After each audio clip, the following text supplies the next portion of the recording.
గత 4.5 సంవత్సరాలుగా ముఖ్యమంత్రి జగన్మోహన్ రెడ్డి సహాయ సహకారాలతో పిఠాపురం నియోజకవర్గాన్ని అన్ని విధాలుగా అభివృద్ధి చేశానని పిఠాపురం ఎమ్మెల్యే పెండెం దొరబాబు పేర్కొన్నారు.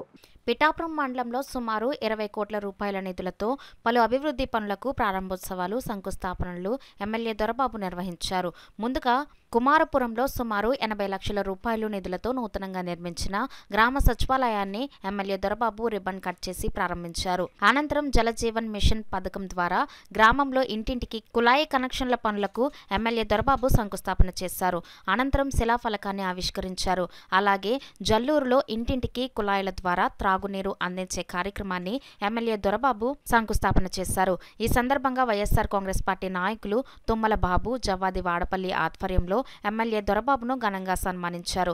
ఈ కార్యక్రమంలో ZP vice chairman Burra Anubabu, MPP Kannabathula Kameswararao, Gattem Veeramohan Rao, Mogali Babji, జవ్వాది నాయుడు, బత్తిన వెంకటేశ్వరరావు, నల్లా రాంబాబు, నాలం బేబీరావు, అడప రఘు, పడాల ఏడుకొండలు, బోయి నాగేశ్వరరావు, దారా వెంకట్రావు, మేలం శ్రీను, నడిగట్ల చింతలరావు, కర్రి దుర్గాప్రసాద్, రెడ్డెం జనార్దన్, గుత్తుల రాజు, చెరుకూరి వీరబాబు, బంటి హరీష్, వీరంరెడ్డి, మంగరాజు, బొర్రా బాబ్జీ, విశ్వనాథుల వరబాబు తదితరులు పాల్గొన్నారు. ఫ్రీగా కుళాయి ఇచ్చే కార్యక్రమంలో భాగంగా ఈ రోజున ప్రతి ఒక్కరికి కూడా సామాన్యుడికి లబ్ధి చేకూరే విధంగా ఈ రోజున జలజీవన మిషన్ ద్వారా చేయడం జరిగింది.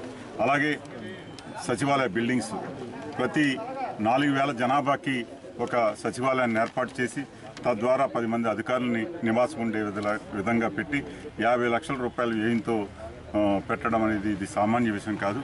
ఇది అలాగే రైతు భరోసా కేంద్రం మరి ఒక 21 లక్షల రూపాయలతోటి ప్రతి 4,000 జనాభాకి ఏర్పాటు చేయడం, అలాగే హెల్త్ సెంటర్ అదొక 21 లక్షల రూపాయలతోటి 24 అవర్స్ డాక్టర్ నివాసం ఉండే విధంగా ఏర్పాటు చేయడం.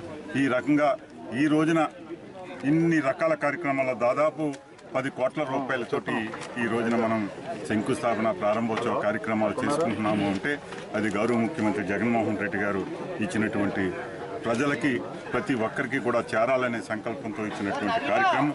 నిజంగా ఇది ప్రజలందరికీ కూడా ఉపయోగపడే విధంగా ఈ రోజున త్రాగునీరు మంచిగా ఇచ్చే కార్యక్రమం ఏ ముఖ్యమంత్రి చేయని విధంగా ఈ ముఖ్యమంత్రి జగన్మోహన్ రెడ్డి గారు చేసినటువంటి విధానం అని చెప్పి తెలియజేస్తారు.